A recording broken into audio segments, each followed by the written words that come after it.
I used to do quite a lot of odd jobs, bits and pieces. I used to work at the local village shop at a really bad wage, and I just basically decided that it was, time to move on, and I thought I could do better, so I decided to set my own business up as a gardener to start off with.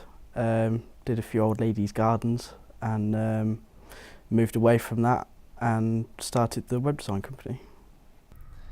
When I was younger, I had a sweet shop at school, which started off as a good way of me making a few extra pennies and ended up with me making enough money to buy my first car, which I think probably started off my hunger for wanting to run a business. I started at Urban Mind because I wanted to set up my own business. Otherwise I would have had to have gone to London. I'm quite settled in Worcester because I have children and a young family. I also wanted to be able to use both graphic and web design skills, and you can't do that if you go within an agency, so I set up Urban Mind so I was able to offer both of those services, which I felt was an advantage. We had a wild birthday party weekend where a lot of our friends had come over to stay with us. They'd all had sleeping bags and pillows and whatnot, and by the end of the night I don't think anyone could be bothered to get them out, so a few people just crashed around where they were. Someone ended up on a beanbag, and the next morning they woke up and said, well, I'd have had a good night's sleep if it wasn't for the beans, because they don't really give you a lot of movement, and also if it was a bit flatter. So that got myself and Matt thinking. We thought, well, maybe if we come up with something that doesn't have those styrofoam beans in it, if we put something different like foam, and also something that turns into a bed so you can get it out, then it might be much more versatile, more useful, and that's how Beans Bed started. Okay, my motivation to set up this business was my mum actually had this treatment in America. She was involved in a road traffic accident about 12 years ago, and was pensioned off work, was classed as disabled, in a lot of pain, and she went to visit a friend in America who recommended she should have this treatment. She had a month's worth of therapy and was pain-free. As she could return back to doing normal daily activities, she returned to the gym, and she came back to the UK just finding somewhere that offered this treatment if she felt rusty again, and nowhere did.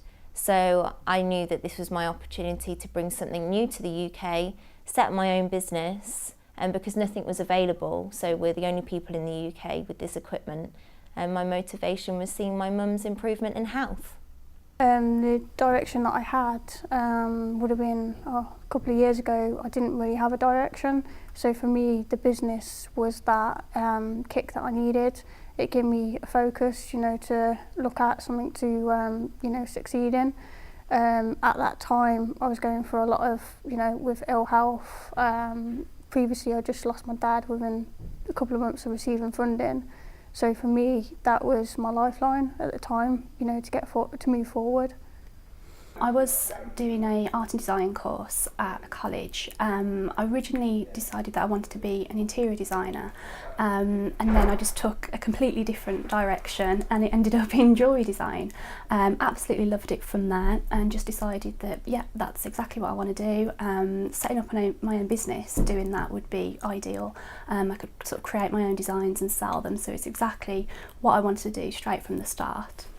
During the summer period where I got a temporary job at a bus company, and they offered me full-time employment, which eventually I decided to go into the employment route rather than going on to do my A-levels. At that point that was vital really. I got my experience and my qualifications and the desire during that year where I was working for a bus company to set up my own business. I was a recent graduate. I'd just finished a master's degree and wasn't sure what I wanted to do at first, so I did a little bit of teaching on the strength of that, and then I explored media industry jobs, and I worked for the BBC for a while as a production assistant. From about 14 years old really, I started doing really small things like refurbishing optical drives for PCs and things, and then selling them online on places like eBay and Amazon and places like that. And so I suppose when I came to university, it was only logical doing a degree course to actually put my theory and my practice together in order to put together something which may actually be viable.